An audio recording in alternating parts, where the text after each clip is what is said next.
안녕하세요. 2025년 6월 8일자 스톡 차트 아날리시스를 시작하겠습니다. 오늘도 마이크로소프트, 엔비디아, 애플, 아마존, 알파벳, 브로드컴, 메타 순으로 진행하겠습니다.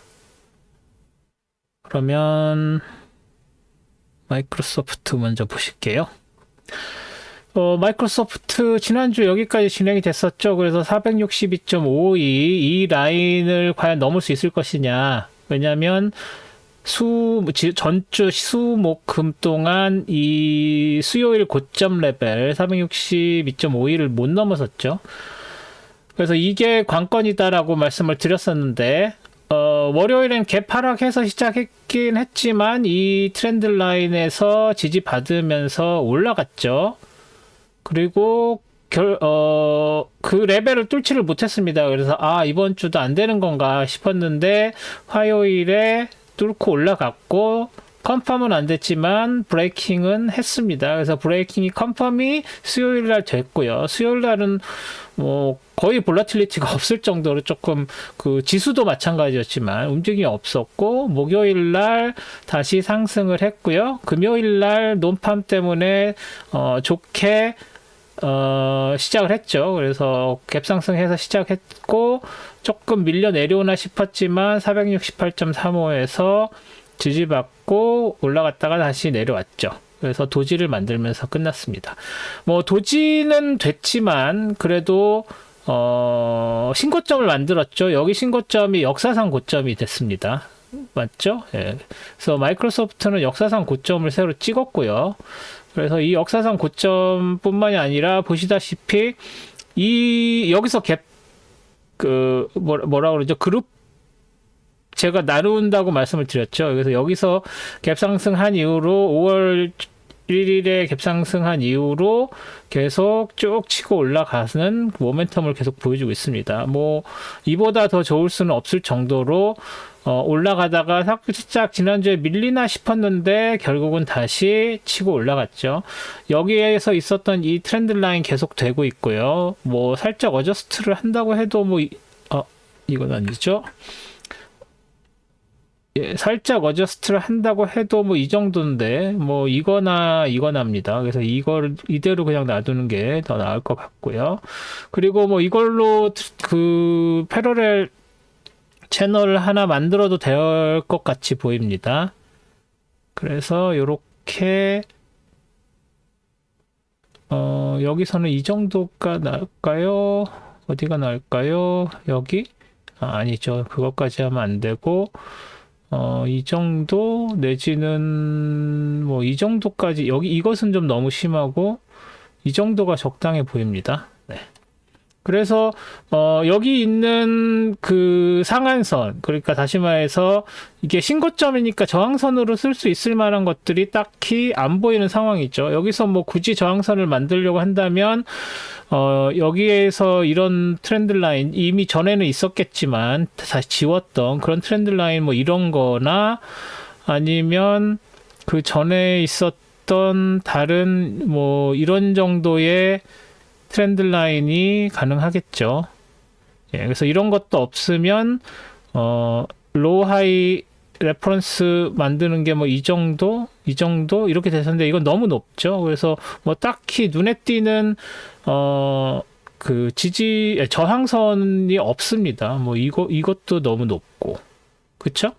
그래서 당분간은 이 패러렐 채널 정도 그리고 여기서 이렇게 올라가는 이 트렌드 라인 정도가 저항선으로 작용을 할 수 있을 것 같습니다. 뭐 월화수 지나면 얘도 너무 높아져 버리죠. 그래서 이 패러렐 채널이 당장은 저항선으로 작용할 수 있을 것 같아 보이고요. 뭐 특별히 악재가 또 나온다면 다시 그 468.35 밑으로 내려오겠지만 그게 아니면 여기 이 신고점 만든 부분 이게 굉장히 중요한 레벨이 될 가능성이 있습니다. 그리고 일단은 도지기 때문에 도지가 그 신고점을 도지로 만들었으면 다시 내려올 수 있다고들 하죠. 근데 항상 그런 건 아니라는 거, 뭐 계속 치고 올라갈 수 있습니다. 그래서 신고점 만든 이후에 여기 밑에 있는 그 트렌드 라인, 이거는 이제 이 트렌드 라인을 기준으로 패러렐 채널을 만든 거니까요. 이거는 패러렐 채널 하한선이기도 하지만 원래는 트렌드 라인이었습니다. 그래서 이 트렌드 라인에서 지지를 받을 확률이 높고 더 빠져서 내려온다고 하면 뭐 그 다음 레벨, 그 다음 레벨, 그 다음 레벨 이렇게 쭈루룩 지지선이 계속 있다 정도로 말씀을 드릴 수가 있겠습니다.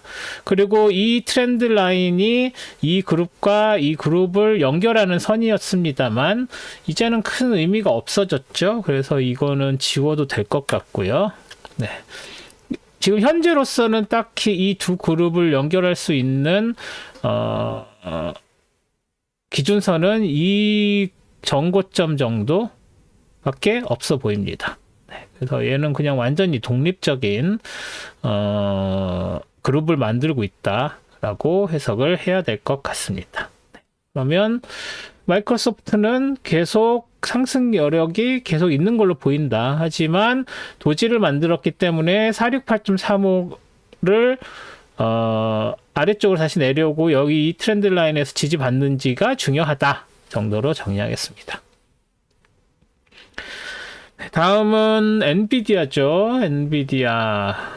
엔비디아는 지난주 여기까지 진행이 됐습니다. 그래서 그 로컬 고점 만들고 다시 내려왔죠. 근데 이 로컬 고점이 전에 있었던 이 전고점이죠. 그래서 이게 굉장히 강할 수밖에 없다고 말씀을 드렸고 전주 목요일 금요일에 훅 빠져서 내려온 상황이라서 여기 이렇게 연결되는 패러렐 채널에 하한선에 닿았었던 상황인데 월요일에 인사이드바 만들면서 큰 움직임을 못 보여줬지만 화요일에 바로 이 갭상승해서 여기에서 이 트렌드 라인에서 지지받고 치고 올라갔죠. 그래서 140.76 라인도 넘어선 상황이었고 그 다음에 수요일도 이 트렌드 라인을 계속 지지선으로 삼아서 도지를 만든 상황이었는데 목요일에 뭐 여러 가지 일들로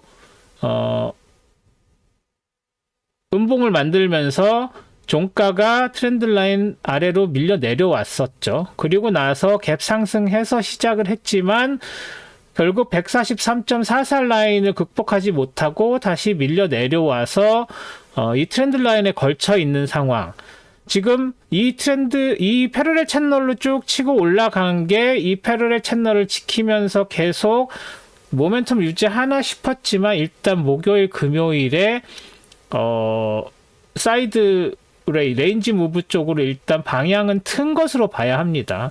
그리고 그 전주 목요일에 있었던 고점처럼 143.44 라인을 벗어나지 못하고 눌린 상황으로 봐야 되겠죠. 그래서 이거를 쉽게 뚫고 올라가는 게 그렇게 만만치 않아 보이고 다시 이 안쪽으로 내려와서 136.15 143.44 이 사이에서 장이 이루어질 확률이 좀 더 높아졌죠. 그리고 이 트렌드 라인은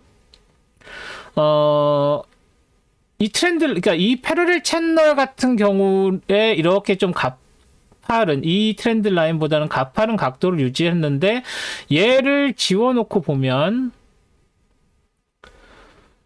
얘를 지워놓고 보면 또 이 트렌드 라인만 생각을 한다면 얘도 지워볼까요? 이 트렌드 라인만 생각한다면 아직 그 모멘텀이 꺾인 상황이라고 얘기하기가 조금 어려운 상황이 됐습니다. 그래서 여기서 패러렐 채널을 하나 더 다른 각도로 그려본다면 여기서 이렇게 가서 뭐 이 정도 내지는 이 정도 이렇게 그려볼 수 있겠죠. 그게 아니면은 이 정도가 되겠죠. 이 정도 이렇게만 놓고 보면 아직 모멘텀을 유지하고 가고 있는 것처럼 보입니다. 하지만 여기서 꺾였고 여기서 꺾이는 이 과정에서 이것만 놓고 본다면 패러렐 채널의 상한선 이거를 기준으로 상한선을 다시 어저스트를 한다면 이렇게 될 텐데 이렇게 된다고 했을 때 닫고 다시 밑으로 내려왔다가 올라갔을 때 얘가 여기 위에까지 치고 올라가야 이 패러렐 채널의 그 모멘텀 유지가 된다고 할 수 있겠죠. 근데 지금 그런 상황은 아니기 때문에 이것은 오히려 여기에 있는 요 레벨, 요렇게 2레벨이죠. 요 레벨을 따라서 저항을 받아서 여기서 이렇게 밀려 내려오는 과정이라고 설명하는 게 조금 더 현실적인 설명이 되어 보입니다. 뭐 이렇게 해볼까요? 네. 그래서 지금 이게 밀려 내려왔을 때 여기에서 이 트렌드 라인에 닿고 다시 올라가게 되면 143.44를 밀고 올라갈 가능성이 좀 있지만 그게 아니고 이게 쉽게 깨져 보일 수밖에 없는 상황. 그래서 이 트렌드 라인이 어떻게 되느냐를 보고 엔비디아가 계속 밀고 올라갈 수 있을지 아니면 다시 내려앉을지를 판단하셔야 할 것 같습니다. 그래서 이 트렌드 라인이랑 그 먼저 있었던 패러렐 채널 이렇게 겹쳐 있죠. 이렇게 만들어 놓으면 이건 더 복잡하죠. 그래서 지금은 얘네들은 놔두고 요것만 일단 살려 놓을 테니까 요것만 이렇게 보시면서 여기서 지지를 받을 것인지 아니면 이게 끊겨서 뚫려서 내려올 것인지를 기준선으로 잡으셔서 트레이딩 하시면 될 것 같습니다. 엔비디아는 이 정도로 정리하겠습니다. 다음은 애플이죠. 애플은 지난주에 여기까지 진행이 됐었죠. 그래서 이 다운 트렌드 라인에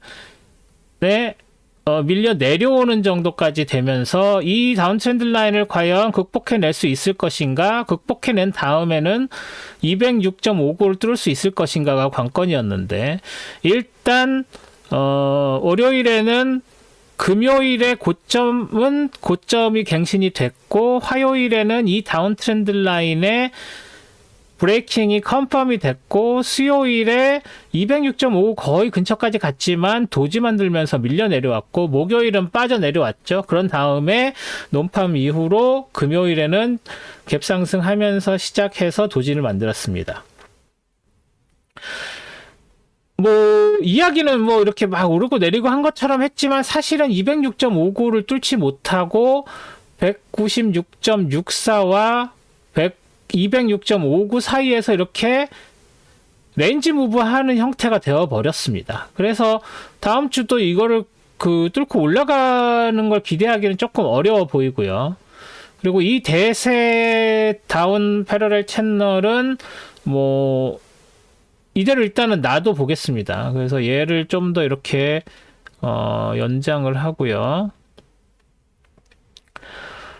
그 중간 정도 되는 2레벨과 2레벨 내지는 여기서 이렇게 연결되는 패러렐 채널을 또 그릴 수도 있지만 특별히 의미가 없어 보일 것 같습니다. 그러다가 다운 트렌드가 이렇게 중간에서 내려온 다운 트렌드로 패러렐 채널 만드는 건 크게 의미가 없고요. 그리고 볼라틸리티 자체는 그 전주보다 물론 이제 갭들이 있긴 합니다만 정규장 볼라틸리티만 보면 전주나 전전주보다 조금 나아진 상황이라고 보면 될 것 같습니다.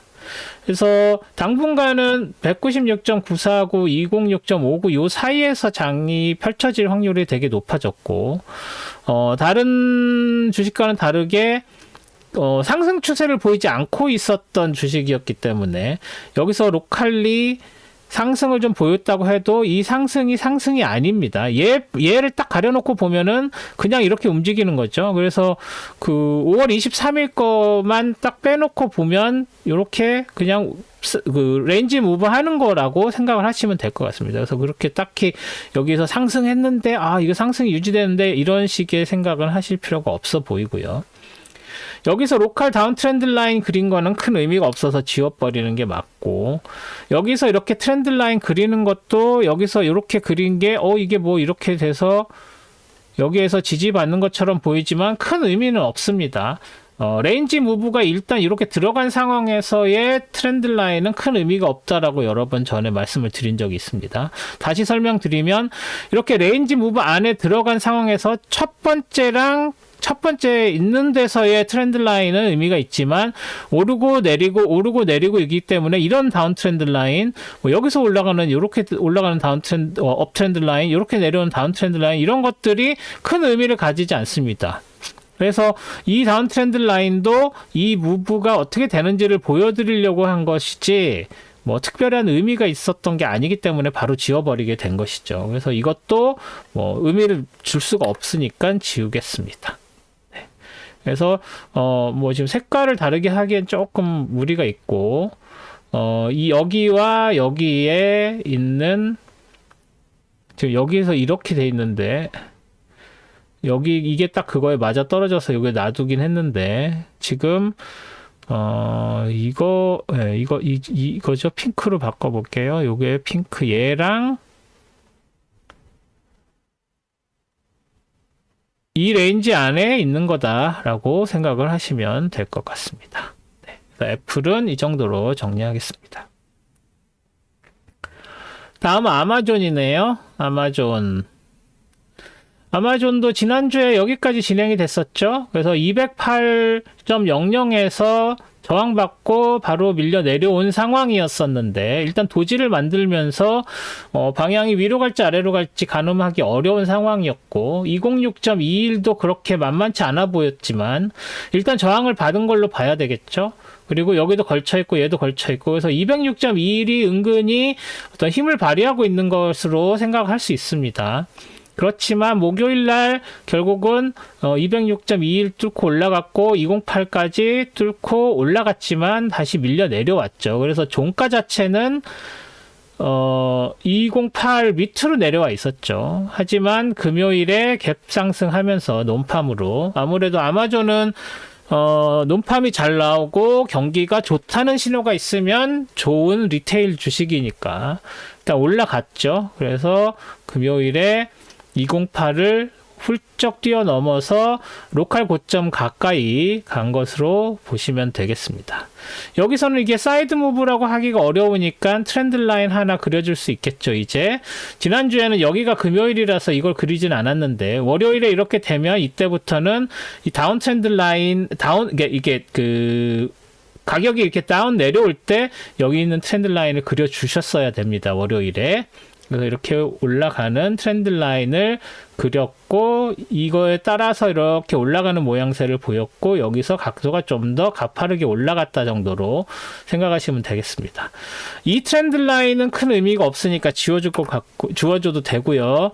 이 트렌드 라인은 저항선으로 충분히 작용할 수 있는 트렌드 라인이라서 계속 놔두겠습니다. 이 다운 트렌드 라인도 뭐 여기서 갑자기 내려온다 그러면 사용할 수도 있겠지만 굳이 지우겠습니다. 네. 그래서 지금 이 트렌드 라인과 이 트렌드 라인 사이에서 이렇게 올라가기 때문에 일단 215.90, 218.73까지도 닿을 가능성이 충분하고요. 걔네들이 누구냐면 전에 있었던 고점과 전에 있었던 저점인데 얘는 좀 약해 보이지만 얘는 굉장히 강해 보입니다. 그래서 215.90에서는 저항을 받을 확률이 되게 높아졌고요. 그리고 이 두 개의 저항선이죠. 지금 현재로서는 저항선을 뚫고 올라간다면 여기에서 더 위로 올라가서 225.86, 228.06 얘네들도 그렇게 강한 애들이 아니니까 더 치고 올라가서 233까지도 가능해 보입니다. 뭐 얘도 지금 그렇게 기준선으로 사용하기가 필요 없죠? 예, 이렇게 지워버리고요. 필요 없는 것들 좀 지우죠. 얘는 의미 있고, 얘도 있고, 얘도 의미를 두기가 조금 애매한 상황이긴 한데, 이렇게 내려와서 개파락해서 내려왔다가 올라간 거라서 일단은 놔두겠습니다. 네. 그리고, 이 밑에서 올라가는 레벨을, 이거는 나중에 필요할 때 쓰고요. 네. 뭐, 더 이상 그려야 될 트렌드 라인은 없어 보이고요. 그리고 여기에 있는 이게 하나 더 레벨로서의 가치가 있어 보이죠? 네, 그래서 얘를 파란색으로 그려서 이렇게 그래서 이 214.84를 뚫고 215.09가 굉장히 강한 놈이다 라고 보시면 될 것 같습니다. 그래서 아마존은 턴어라운드 해서 계속 다시 상승할 가능성이 있어 보인다. 그래서 이 아래쪽에 있는 지지선보다 그리고 이 트렌드 라인이 굉장히 강한 지지선이겠죠, 당연히. 그래서 이 아래쪽 지지선보다는 이쪽에 있는 저항선들을 신경을 쓰셔야 될 것 같고, 이 트렌드 라인이 또 중요한 이유가 이 그룹과 이 그룹을 연결하는 그 그룹 연결선입니다. 그래서 얘가 더 의미를 가지고 있다. 이렇게 생각을 하셔야 될 것 같습니다. 그래서 이 레벨 넘어섰고, 그 전에 있었던 얘도 뭐 그렇게 큰 의미를 가지는 애가 아니네요. 지금 보니까. 그래서 지우죠. 예. 그래서, 네. 이렇게 올라가서 위쪽에 있는 저항선, 여기 있는 지지선, 이렇게 생각을 하시면 되겠습니다. 아마존 이 정도로 정리를 하겠습니다. 다음 알파벳이네요. 알파벳. 지난주 여기까지 진행이 됐었죠. 뭐 다른 주식들은 대부분 월요일에 전주 금요일보다 상승을 보여줬는데 알파벳은 빠졌죠. 빠져서 내려왔고, 화요일에는 더 밀려서 내려오기까지 했고, 165.80에서 지지를 받아서 수요일 양봉 보였고, 목요일날 갭 상승했다가 바로 빠져서 내려왔고, 금요일에 갭 상승해서 쭉 치고 올라가서 이 전체 패러렐 채널에 상한선까지 닿아서 저항을 받았습니다. 여기서는 274.71과 이 패러렐 채널 상한선에서 이중 저항을 받았다고 볼 수 있고요. 월요일도 이중 저항이 그대로 살아남아 있습니다. 그래서 시가가 이 위에서 형성되면 이야기가 다르지만, 그렇지 않고 이 안쪽에서 시가가 형성이 된다면 이것이 굉장히 강한 저항선으로 작용할 가능성이 있습니다. 그래서 그걸 염두에 두셔야 될 것 같고요. 그리고 여기서 이렇게 트렌드 라인을 다시 그려도 되겠지만, 뭐, 크게 의미는 없어 보입니다. 그리고 전체적으로 봐서 패러렐 채널을 따라서 이렇게 올라가는 느낌이긴 하지만, 이 부분만 놓고 보면, 상승을 했다가, 레인지 무브로 일단은 전환한 것으로 봐야 되겠죠. 그래서 여기서 이렇게 돼서, 174.71과 165.80 요 사이에서 일단은 이렇게 레인지 무브를 하는 것과, 패러렐 채널, 큰 패러렐 채널의 상한선에서 저항받고 이렇게 내려와서 여기까지 내려올 가능성 두 개를 다 보셔야 되는데, 일단은 이 두 개의 레인지, 지금 여기서 보시면 얘하고 얘입니다. 핑크.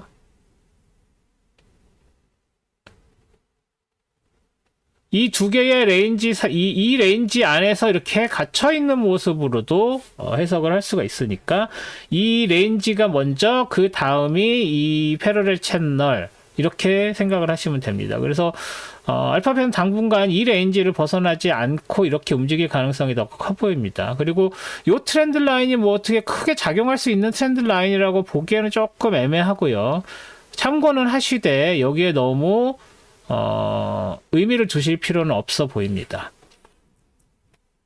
그래서, 그리고 여기 있는 이 초록색 멀리서 온 이 트렌드 라인도 지금 두 번이나 무시를 당한 상황이죠. 그래서 이것도 뭐 내려올 때 지지선으로 약하게 작용할 가능성이 없진 않아서 놔두겠습니다만, 뭐 지금 여기 올라간 것처럼 그렇게 강한 지지 저항선은 아니다라고 보셔야 될 것 같습니다. 그래서 알파벳은 이 레인지, 이 핑크색 레인지에서 움직일 것이다. 그래서 이 핑크색 레인지 있던 얘네들은 다시 원래대로 바꿔주겠습니다. 오래된 것들은 오렌지색이죠.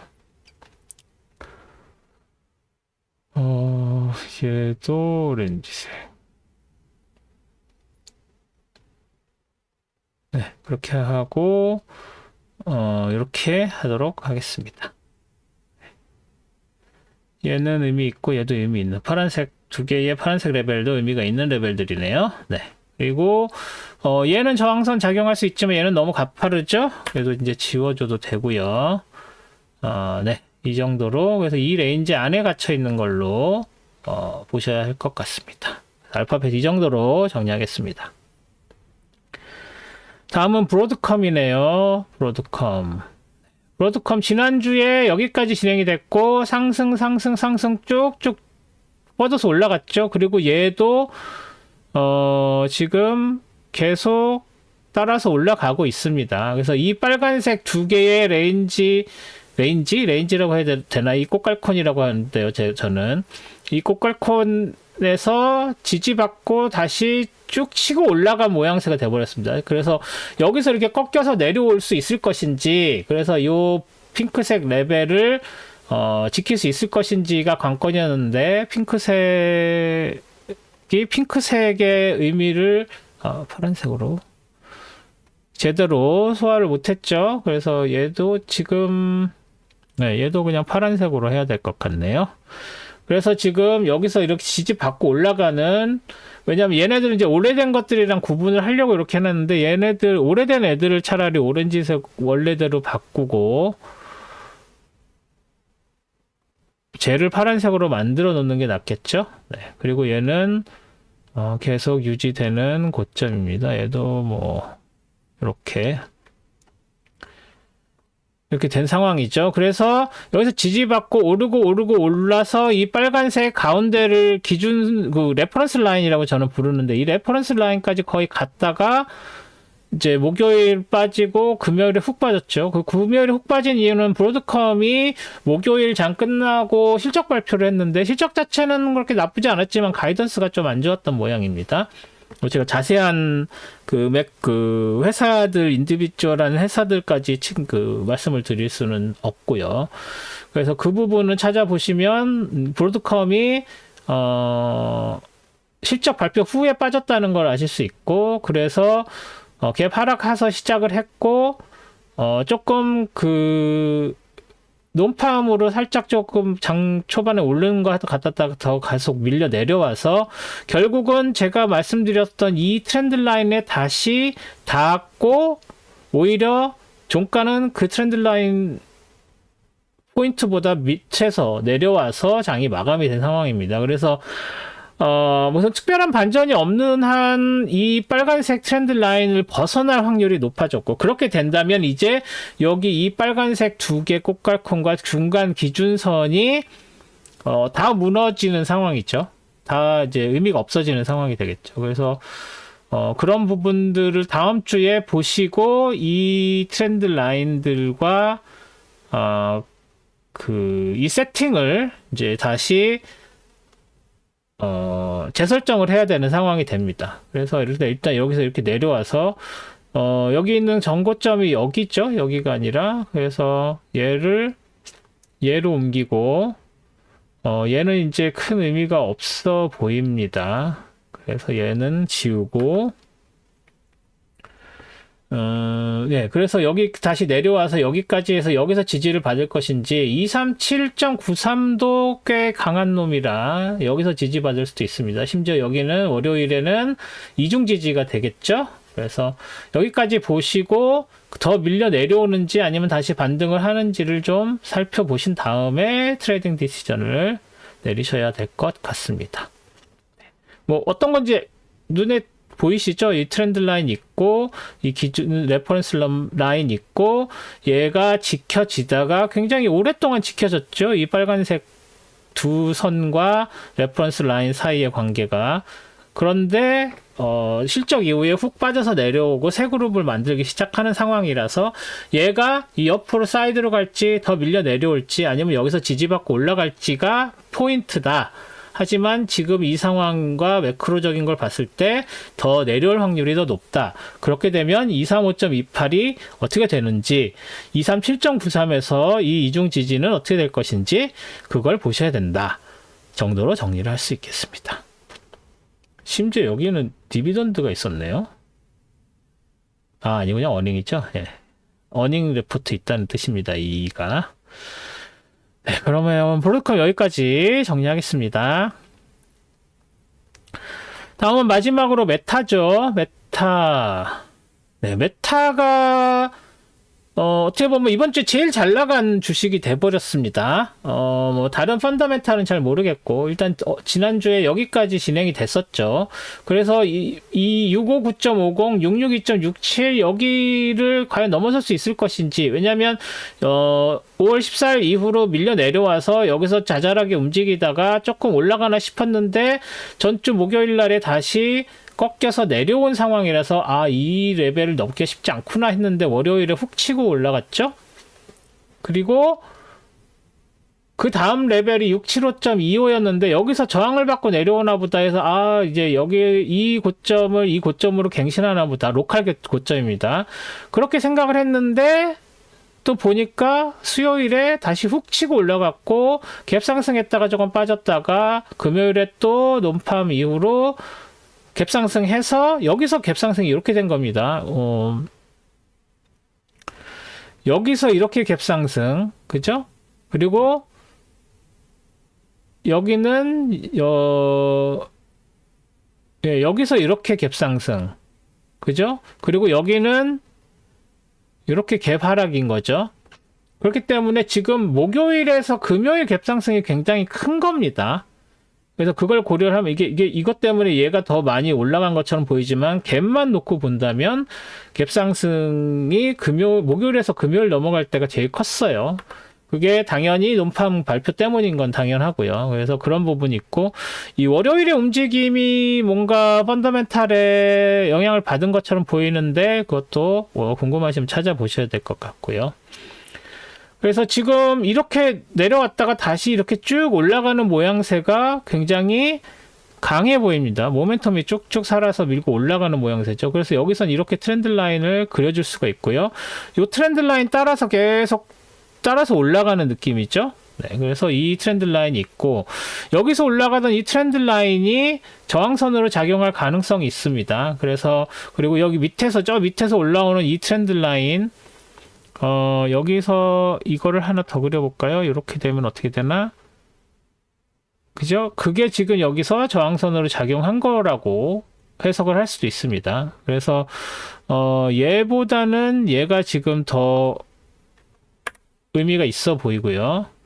그리고 이 밑에서 올라오는 이 트렌드 라인도 있습니다. 여기서도 은근히 작용을 많이 했어요. 그렇기 때문에 이 트렌드 라인도 중요해졌다라고 볼 수 있겠습니다. 그래서 오히려 이 위쪽에 저항선이 지뢰바스처럼 놓여 있어서 도지도 나왔고 이게 꺾일 가능성이 없지는 않다. 하지만 여기서 올라가는 이 트렌드가 굉장히 가파르죠. 그래서 이 가파른 트렌드의 힘과 여기에 있는 저항선이 부딪혀서 꺾일지 아니면 여기서 이렇게 사이드로 그래서 뭐 710.79 정도에서 이렇게 저항받고 옆으로 움직일지 떨어질지 움직일지 계속 치고 나갈지가 다음 주에 결정이 될 것 같습니다. 그래서 지금 상황에서 더 치고 올라갈 수 있을지는 조금 의심스럽긴 합니다. 워낙 이게 좋았지만 그렇게 펀더멘탈이 그렇게 만만치가 않죠.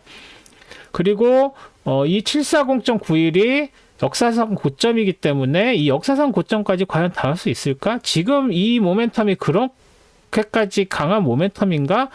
잘 모르겠습니다. 근데 강해 보이기는 강해 보이죠. 지금 이 올라갈 때의 이 데일리 볼라틸리티와 지금 월요일과 수요일 볼라틸리티 차이는 꽤 있습니다. 그리고 여기에는 지금 갭이 이렇게 있었지만 여기는 그렇게 갭도 있는 것도 아니에요. 그래서 다음 주 메타가 계속 밀고 올라갈 수 있을지를 좀 지켜보고 결정을 하시면 될 것 같습니다. 심지어 이날은 6월 16일엔 디비던드도 있네요. 네. 그래서 메타는 이 정도로 정리를 하겠습니다.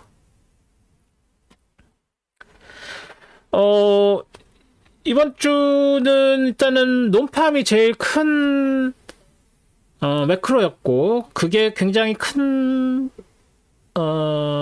임팩트를 줬습니다. 시장에는. 그리고 그 금요일날 하루만만 봐도 그 임팩트가 좀 컸죠. 그 전에 이제 목요일 얘기를 먼저 하죠. 목요일에 트럼프 대통령이랑 그 일론 머스크 테슬라와 스페이스X 사장이 CEO죠. CEO가 맞나요? CEO? 오너긴 하죠. 그래서 그 설전이 벌어지면서 그게 뭐 금방 화해될 것처럼 그 전하는 외신들도 있었는데 그거 다 페이크였죠. 오히려 더 봉합하기 어려운 국면으로 가고 있는 것 같고 일론 머스크가 심지어 토요일이었나요? 그 새로 창당을 해야 된다. 아메리칸 파티? 뭐 이런 거 만들어야 된다고 하면서 완전히 극과 극으로 치닫고 있습니다. 그래서 뭐 테슬라가 금요일날 조금 상승을 하긴 했죠. 전날 목요일날 장중에 17% 이상 빠졌다가 14% 정도로 목요일날 떨어졌고 금요일에 한 3%였나요? 5%였나요? 그 정도로 다시 회복은 살짝 했지만 충분하지 않았고요. 오히려 더 하락할 가능성도 있다고 봐야 될 것 같습니다. 그래서 테슬라가 그렇게 또 빠지면서 이제 나스닥 전체가 좀 영향을 받을 줄 알았는데 아까 보셨다시피 다른 나스닥 종목들은 큰 영향을 안 받았죠. 예, 그리고 금요일 날도 훅 올라가고 그런 상황이었습니다. 그래서 그리고 나서 이제 그래서 그 목요일 날 그 난리를 치고 금요일 날 논팜이 잘 나오고 하면서 올라갔고 이번에 논팜의 영향은 그 6월달 기준금리는 뭐 다들 동결될 것으로 기대를 했습니다만 7월이랑 9월 7월 이제 그 6월달 6월 18일 거 말고는 7월, 9월, 10월, 12월 이렇게 4번 남았는데 그 중에 9월, 12월에 그 인하가 있을 것으로 바뀌었습니다. 원래는 이제 한 번 더 3번 정도 할 거라고. 그래서 7월 하고 9월 하고 12월 하고 이렇게 3번까지 얘기가 나왔었는데 이번에 논팜이 좀 잘 나오고 그러면서 2번으로 패드와치나 이렇게 시장 쪽에서 보는 거는 2번으로 줄었죠. 그래서 2번으로 줄은 이유가 이제 그러니까 2번으로 줄었고 제가 페이스북에도 잠깐 썼듯이 단기 중기 그러니까 뭐 1년, 3년, 7년 뭐 1년, 3년, 5년, 7년 이 정도 되는 단기 중기 국채 수익률이 확 튀어 올랐습니다. 그러면서 이제 U자형 쉐이프였었던 그 일드 커브가 뭐 접시처럼 바뀌었죠. 그래서 단기는 살짝 밀려서 내려오고 단기 중기가 올라가고 장기도 살짝 내려오거나 오름세가 조금 완화되는 전반적으로는 오른 거죠. 그래서 그 컵 바닥에 있었던 것이 올라가면서 접시 모양을 만들면서 그렇게 된 상황입니다. 이 얘기는 뭐냐면 국채 수익률이 올랐다는 얘기는 국채 가격이 떨어졌다는 얘기죠. 그래서 그 가격이 떨어지는 게 그 단기 중기 국채 가격이 떨어지고 그러면서 이제 전반적으로는 그 국채 가격이 전반적으로 다 떨어졌다.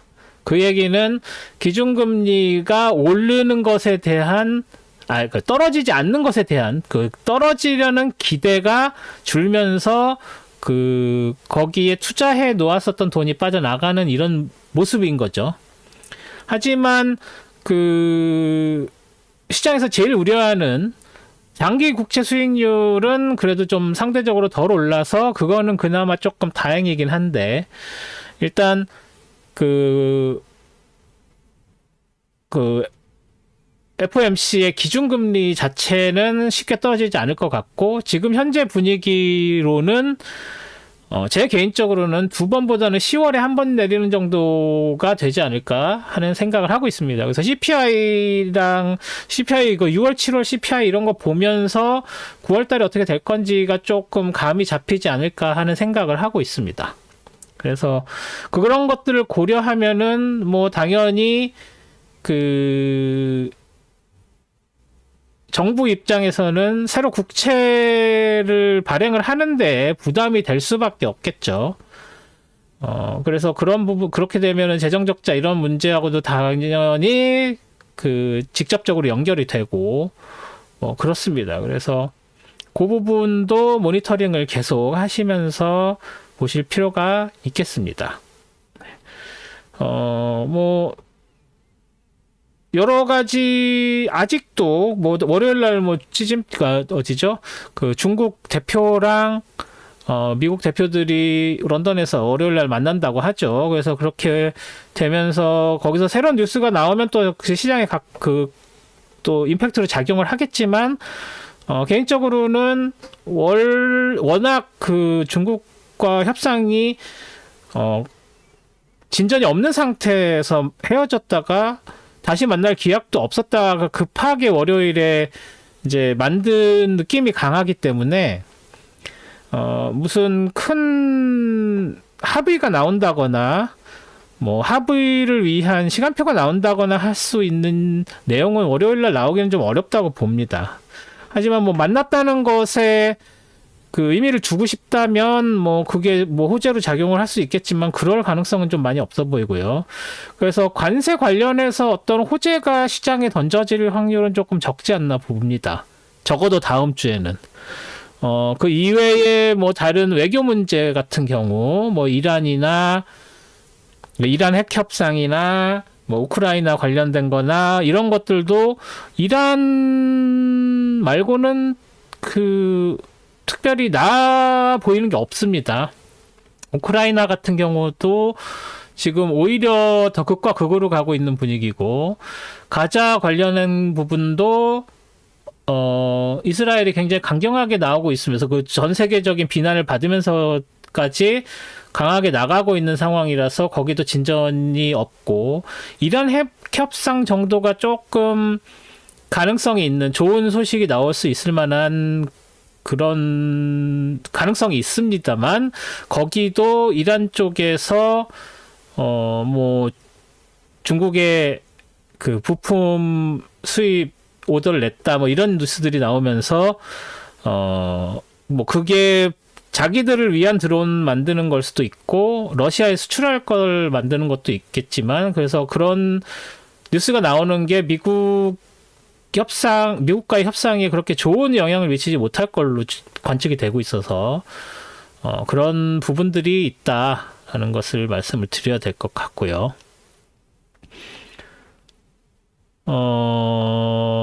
네, 그렇습니다. 네, 뭐 이 정도로 매크로는 정리를 하겠습니다. 네, 오늘도 스톡 차트 어널리시스 동영상 봐주셔서 감사드리고, 저는 다음 주에 선물과 스톡 차트 분석으로 다시 찾아뵐 것을 약속드리고요. 오늘도 동영상 시청해 주신 분들께 다시 한번 감사드립니다. 고맙습니다. 다음 주에 뵐게요.